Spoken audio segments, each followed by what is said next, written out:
L'une des découvertes les plus marquantes de l'histoire religieuse et archéologique, les manuscrits de la Mer Morte, pourraient être encore plus anciennes qu'on ne l'imaginait auparavant.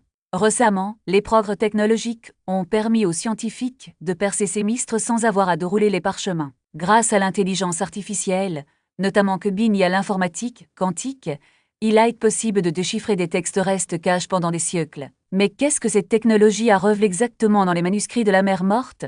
Et comment ces découvertes peuvent-elles transformer notre compréhension du passé? L'histoire de ces documents extraordinaires commence en 1947, lorsqu'un jeune berger bédouin, alors qu'il cherchait une brebis perdue, jeta une pierre dans une grotte près de la Mer Morte. Le bruit de l'impact a révélé quelque chose d'inattendu, des pots en céramique contenant des rouleaux de parchemin. Cette découverte accidentelle marque le début de l'une des plus grandes découvertes archéologiques de tous les temps. Au cours des 10 années suivantes, les expéditions trouvent plus de 900 manuscrits, formant la plus grande collection de textes hébreux anciens jamais connue. Conservés pendant 2 millénaires, ces documents comprenaient les copies les plus anciennes de la Bible hébraïque et des écrits perdus qui ont révolutionné l'étude du judaïsme ancien pendant des décennies. Les experts ont eu d'énormes difficultés à interpréter ces fragments. Beaucoup étaient en dommages, avec des lettres fanées ou illisibles. Ce n'est qu'en 2023 que l'intelligence artificielle, pilotée par l'informatique quantique, a commencé à révéler ce que les yeux humains ne pouvaient pas voir. La technologie a identifié des écritures manuscrites cachées, des messages, codes et même d'éventuels manuscrits originaux rédigés par les auteurs eux-mêmes. Mais quels secrets sont restés cachés depuis 2 millénaires? Et que se passera-t-il lorsqu'ils seront enfin révélés? Plus vous enquêtez, plus le passé semble résister à l'oubli. La trajectoire des manuscrits de la Mer Morte est pleine de coïncidences, de controverses et d'informations qui, pendant longtemps, sont restées confidentielles. Après la découverte initiale de Muhammad et d'Ibn, les chasseurs de trésors bédouins et les archéologues professionnels se sont affrontés pour découvrir davantage de grottes. La situation politique dans la région complique encore davantage les choses. En 1947, le territoire était sous mandat britannique. Et l'année suivante, avec la création de l'État d'Israël et le début de la guerre, les grottes passèrent sous contrôle jordanien jusqu'en 1967. En conséquence, les manuscrits furent dispersés entre différents pays, institutions et collectionneurs, rendant difficiles les études comparatives. Les premières fouilles majeures ont été dirigées par Roland Devaux, un prêtre dominicain franquais qui dirigeait l'école biblique de Jérusalem. Entre 1951 et 1956, son équipe explore les ruines de Qumran, un site archéologique proche des grottes. Au cours des fouilles, une théorie a émergé qui dominerait les études pendant des décennies. Elle y dit que Qumran aurait été la demeure des Esséniens, une secte juive astique, décrite par des historiens antiques tels que Flavius Joseph et Pline l'Ancien. Selon ces récits, les Esséniens vivaient en communauté, pratiquaient des rituels de purification et croyaient à la fin imminente du monde. Devaux a soutenu qu'ils avaient écrit les manuscrits comme une Bible au texte sacré, les cachant à l'approche des Romains. Cependant, cette théorie a commencé à être remise en question. Les textes des manuscrits présentaient des vues théologiques très différentes. Certains mettaient l'accent sur le strict respect des lois, tandis que d'autres décrivaient des visions mystiques de temples célestes. Certains en mentionnent deux messies, d'autres n'y ont fait aucune référence. Cette diversité suggère que les manuscrits n'appartenaient pas à un seul groupe mais reflétaient un large spectre de la pensée juive de l'époque du Second Temple. En outre, l'interprétation archéologique de Qumran est également devenue un sujet de débat. Certains chercheurs ont avancé que le site n'était pas une communauté religieuse, mais plutôt une usine de céramique, une forteresse militaire ou même le domaine d'un homme riche. Le lien entre la colonie et les manuscrits est devenu de plus en plus incertain pendant ce temps.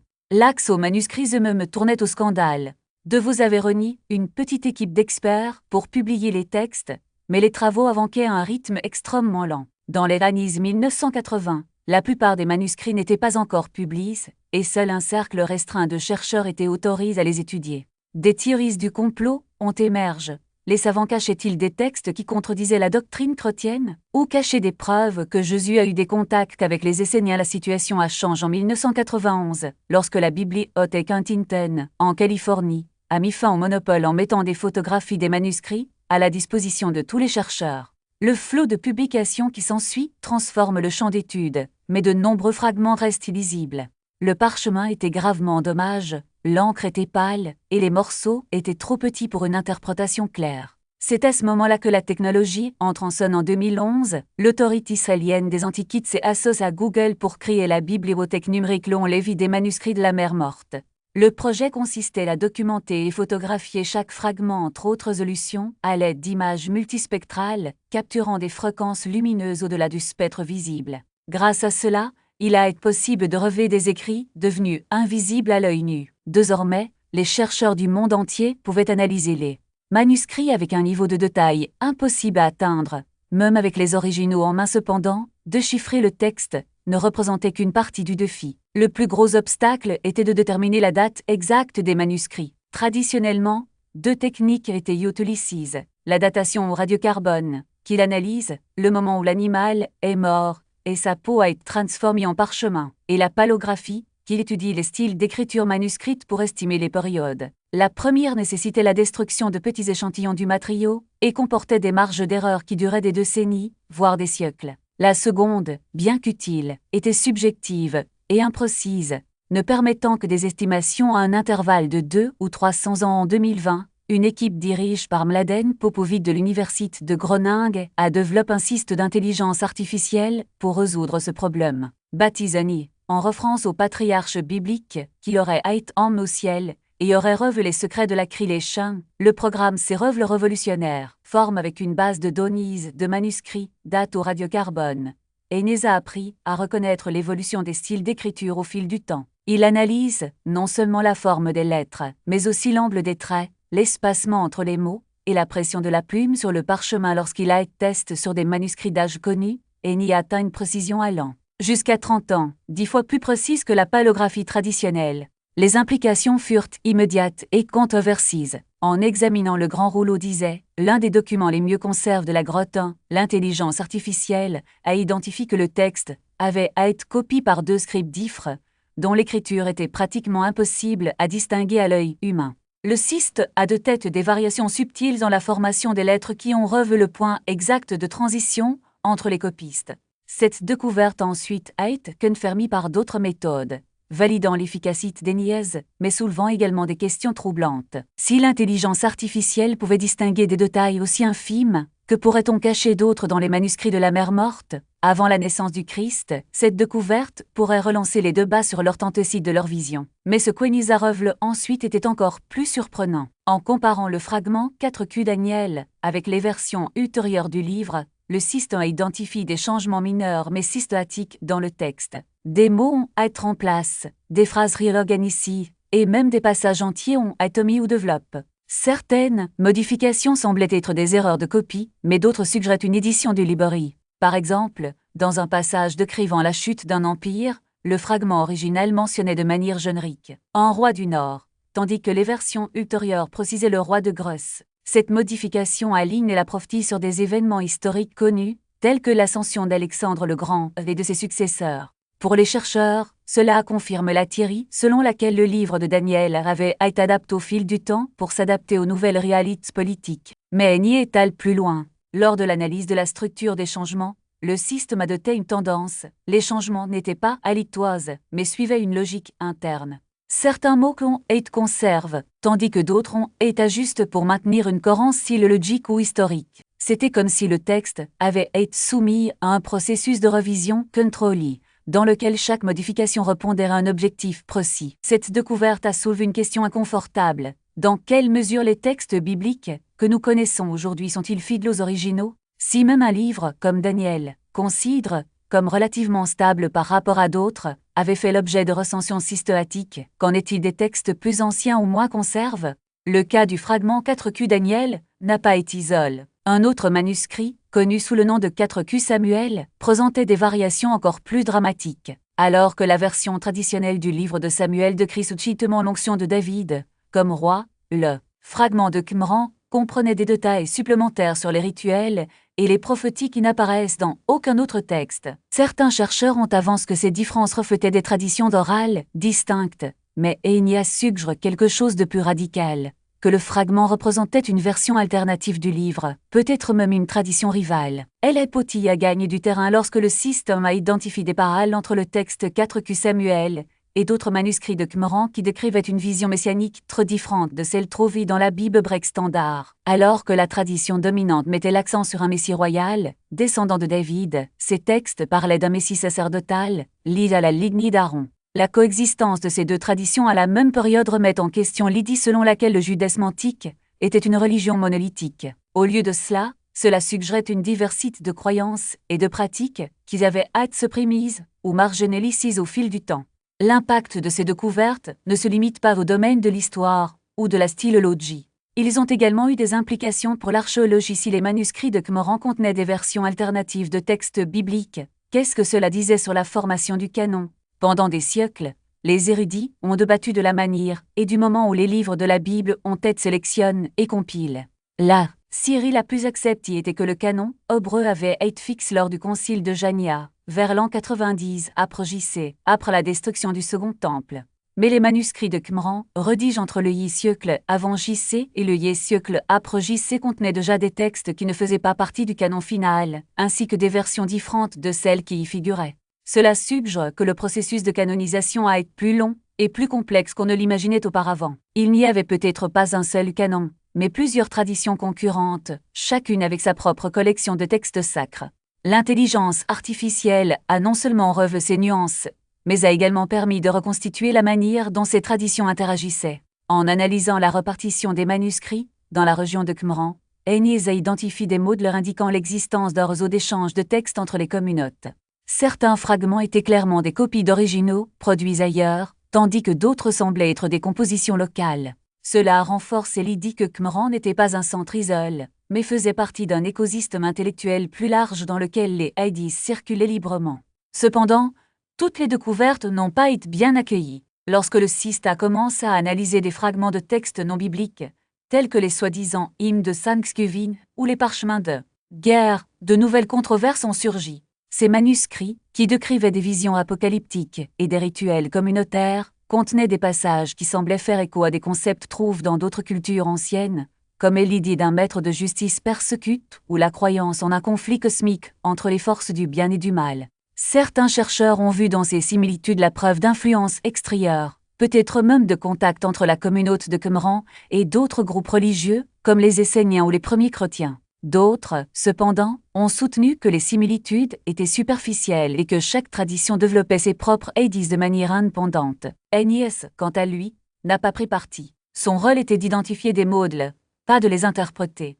Mais les chemins révélés étaient si intrigants qu'ils défiaient les explications conventionnelles. Dans l'un des fragments, par exemple, le CIST a doté une séquence de nombres correspondant à un calendrier solaire de 364 jours, divise en 52 semaines exactes. Ce calendrier mentionne, dans d'autres textes de Qumran, était radicalement différent du calendrier lunaire utilisé dans le judaïsme traditionnel. Sa précision mathématique suggérait une connaissance avancée de l'astronomie, mais elle soulevait également des questions sur la manière dont une communauté apparemment isolée dans le désert avait développé un système aussi sophistiqué. Les implications étaient profondes. Si les manuscrits de Qumran contenaient des preuves d'un judaïsme alternatif, avec ses propres pratiques, croyances et même calendrier, qu'est-ce que cela signifiait pour comprendre l'histoire religieuse?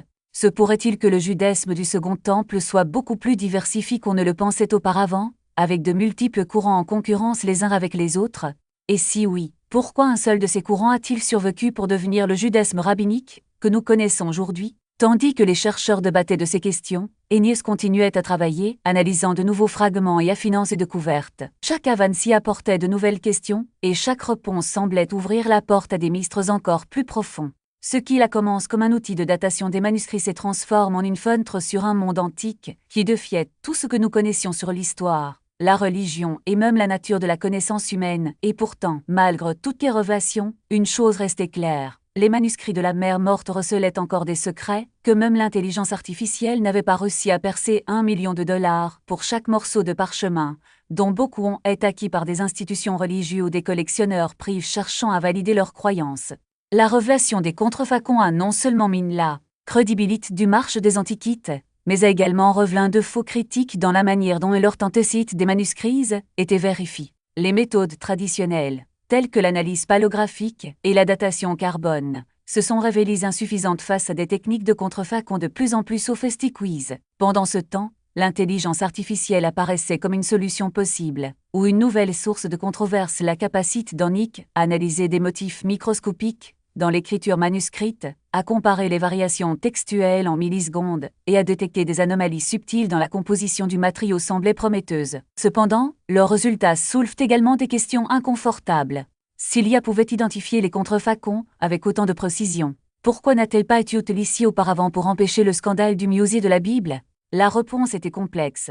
De nombreux experts craignaient que la technologie ne remplace le jugement humain, tandis que d'autres affirmaient qu'elle ne devrait être qu'un outil complémentaire et non un arbitre final. Le débat s'est étendu au-delà du monde universitaire. Pour les collectionneurs et les institutions religieuses, l'idée qu'une machine puisse déterminer ce qui était authentique ou faux dans les textes sacres était profondément troublante. Après tout, l'authenticité n'était pas seulement une question de datation ou d'écriture manuscrite, mais aussi une signification spirituelle. Pendant ce temps, de nouvelles découvertes continuaient à apparaître. Un fragment jusqu'alors inconnu du livre disait « Analyse par Nick » a revu une version très différente de celle qu'on servit dans le texte massortique. Au lieu de prophétie messianique claire, le texte présentait des passages plus ambigus, suggérant que certaines interprétations chrétiennes traditionnelles pourraient avoir à être construites sur des fondements textuels moins solides qu'on ne l'imaginait auparavant. Pour les chercheurs critiques, cela a renforcé l'idée selon laquelle la Bible était un texte en constante évolution, faconne par des communautés et des contextes historiques distincts. Pour les psychologiens conservateurs, cependant, cette découverte constituait une attaque directe contre l'inspiration divine de l'écriture. La réaction la plus surprenante est venue d'un groupe inattendu, les Samaritains. Cette petite communauté religieuse, qui conserve sa propre version du Pentateuque, a vu les résultats de l'IA comme une opportunité de réaffirmer l'antiquité et la légitimité de sa tradition. Si les manuscrits de la Mer Morte présentaient des variations significatives par rapport au texte hébreu standard, pourquoi n'y aurait-il pas de place pour la version samaritaine, que de nombreux érudits considèrent comme une émanation ultérieure? Les dirigeants samaritains ont commencé à financer leur propre analyse d'IA, dans l'espoir que les Donises confirmeraient leurs affirmations. La contestation, autrefois académique, revêt désormais des aspects politiques et identitaires. Au milieu de ce tourbillon, une question persistait. Dans quelle mesure la technologie devrait-elle dicter ce que nous considérons comme une vérité historique ou religieuse? L'IA n'avait aucun parti pris, mais elle n'avait pas non plus de contexte. Elle pouvait dater un fragment avec précision, mais elle ne pouvait pas expliquer pourquoi une communauté avait choisi de conserver une version spécifique d'un texte, ni comment ce texte avait façonné son identité au fil des siècles. Certains chercheurs ont commencé à préconiser une approche hybride, dans laquelle l'intelligence artificielle fournirait les données brutes, tandis que des experts humains interpréteraient leur signification culturelle et philologique. D'autres, cependant, ont vu cette proposition comme une capitulation d'Igacy, une tentative de maintenir le contrôle sur un domaine que la technologie menaçait de révolutionner. Le conflit s'est intensifié lorsqu'un IK a été utilisé pour analyser l'un des fragments les plus énigmatiques des manuscrits de la Mer Morte, le soi-disant manuscrit de cuivre. Contrairement à d'autres textes écrits sur parchemin ou sur papyrus, celui-ci était gravé sur des feuilles de cuivre contenant une liste de trésors cachés. Pendant des décennies, les chercheurs se sont demandé si le texte était une allégorie, un document historique ou un canular élaboré. L'IA, en analysant la composition du métal et les modes de corrosion, a suggéré que le rouleau avait été produit à une période ultérieure à celle initialement estimée, peut-être au 1er siècle de notre ère. Si cela était confirmé, cela signifierait que le texte n'était pas contemporain des autres manuscrits, mais plutôt une création ultérieure, peut-être liée à des mouvements messianiques ou à des tentatives de légitimer des revendications territoriales. Elle est potille en outre mine l'idée selon laquelle les manuscrits de la Mer Morte formaient un corpus corps, renforçant la dise selon laquelle il s'agissait en fait d'un ensemble diversifié de textes rassemblés par une communauté spécifique. Les implications de ces découvertes s'étendaient au-delà du monde universitaire. En Israël, des groupes nationalistes religieux ont commencé à utiliser les résultats de l'IA pour remettre en question la légitimité des revendications palestiniennes sur les lieux saints.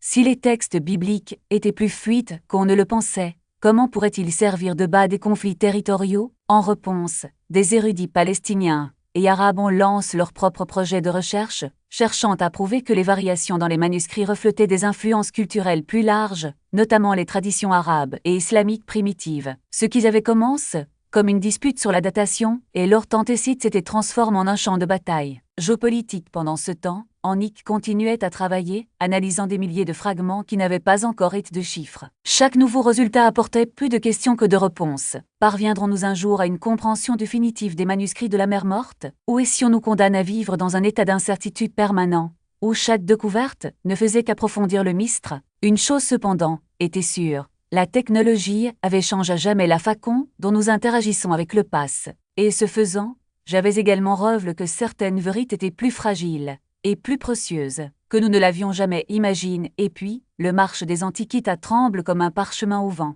Des fragments vendus pour des sommes exorbitantes, certaines pouvant atteindre $1 million, se sont révélés être des contrefaçons si habiles qu'elles ont trompé même les yeux les plus avertis. Des universités nommées, telles que le Southwest Baptist Theological Seminary, l'Azusa Pacific University et Trinity International, avaient acquis des pièces pour leur collection, croyant posséder des pièces authentiques de l'histoire biblique. Mais la vérité était implacable, il s'agissait tout de fraude. Le scandale ne se limite pas à une question d'argent perdu ou de réputation ternie. Il a ébranlé les fondements de la discipline elle-même. Si des experts, avec des décennies d'études, pouvaient se laisser berner pendant plus d'une décennie, qu'est-ce que cela signifierait sur la fiabilité de toutes les connaissances accumulées? Et si l'intelligence artificielle, d'une précision sans précédent, pouvait démasquer les contrefaçons d'un simple scan, que resterait-il du lucratif commerce des antiquités? La réponse n'a pas tardé. Les marchands, qui avaient vendu des fragments pour des centaines de milliers de dollars, se sont retrouvés confrontés à un cauchemar. Leurs marchandises, autrefois précieuses, pouvaient être exposées comme de simples morceaux de cuir vieillis artificiellement. Certains ont adopté la transparence, arguant que l'authentification barrière rétablirait la confiance dans le marché, en séparant le bon grain de l'ivraie. Mais d'autres ont résisté. Ils ont fait valoir que les propriétaires avaient droit à la vie privée et qu'une analyse forcée détruirait la valeur des objets légitimes. Le débat a rapidement dépassé les limites des universités et des muséis pour atteindre le Capitole. Un membre du Congrès républicain du Texas a présenté un projet de loi qui restreindrait le financement fédéral pour l'analyse par l'IA des objets religieux. La proposition n'a pas abouti, mais le message était sans équivoque. Il ne s'agissait plus d'un débat académique. C'était une guerre politique, avec des millions de dollars en jeu et de puissants intérêts en conflit. Pendant ce temps, les fragments continuaient de révéler des secrets que personne ne pouvait contrôler. En 2024, des chercheurs ont annoncé une découverte qui a bouleversé les études bibliques. L'IA avait identifié des liens jusqu'alors inconnus entre les manuscrits de la Mer Morte et le Nouveau Testament. Plus précisément, entre le parchemin des règles communautaires et des passages de l'Évangile de Matthieu. L'hypothèse était explosive. Elle suggérait que les premiers écrivains chrétiens auraient pu avoir un axe direct aux documents de Qumran. Le professeur John Collins de la Yale Divinity School a qualifié cette découverte de potentiellement révolutionnaire pour comprendre les origines chrétiennes. Mais la réaction n'a pas été unanime. Des érudits chrétiens conservateurs ont répliqué, arguant que les liens n'étaient que de simples coïncidences ou que l'IA détectait des mots de sans réelle signification historique. Mais le fond du problème allait bien au-delà des anciens parchemins. L'intelligence artificielle représente un changement fondamental dans la manière dont les connaissances sont produites et validées. Pendant des siècles, savoir-faire a été synonyme de savoir-faire humain. Les savants ont consacré des vies entières à l'étude des langues mortes, à l'analyse minutieuse des manuscrits, au développement d'intuitions qui ne pouvaient être réduites à des formules. Désormais, les machines traitaient plus de données en 1 heure qu'un être humain ne pouvait en analyser au cours de toute son existence. Ils ont trouvé des mots invisibles à l'œil humain, mais n'ont pas pu expliquer leur raisonnement de manière compréhensible. Lorsqu'une IA datait un parchemin comme ayant été écrit en 165 avant JC, elle ne pouvait pas justifier sa conclusion dans des termes qu'un palographe traditionnel reconnaîtrait. Cela a créé une crise d'autorité qui transcende les manuscrits eux-mêmes. À qui faut-il faire confiance? À la machine ou à l'expert? Dans l'algorithme ou dans l'intuition, il n'y avait pas de terrain neutre. Les manuscrits de la Mer Morte, découverts par hasard il y a 77 ans et controversés depuis, étaient devenus le terrain d'essai pour des questions qui définiraient l'avenir de la connaissance. L'issue de cette bataille déterminerait non seulement ce que nous croyons à propos des textes anciens, mais aussi la façon dont nous croyons quoi que ce soit à une époque où les machines voient plus que les yeux humains ne pourraient jamais le faire. Les rouleaux étaient restés silencieux pendant 2 millénaires, leurs secrets confiés au désert, préservés par le temps et cachés aux mains de l'homme. Désormais, sous l'examen minutieux de l'intelligence artificielle, des fragments qui défiaient auparavant l'entendement ont commencé à parler. Des mots sont apparus. Les codes ont été de chiffres. Les dates ont été confirmées. Des mots oubliés depuis longtemps ont refait surface. Et avec eux, des questions auxquelles l'humanité n'avait jamais été confrontée. Les anciens scribes avaient fait leur part. Ils écrivaient, ils se cachaient, ils croyaient que l'avenir serait digne de leur sacrifice. Le futur arrive. Les parchemins parlent. Et les découvertes commencent à peine. Quelles vérités sont restées enfouies pendant des millénaires, et que se passe-t-il lorsque le passe refuse finalement de garder le silence? L'histoire est loin d'être terminée, et les réponses pourraient transformer tout ce que nous pensions savoir sur l'histoire, la foi, et nous-mêmes.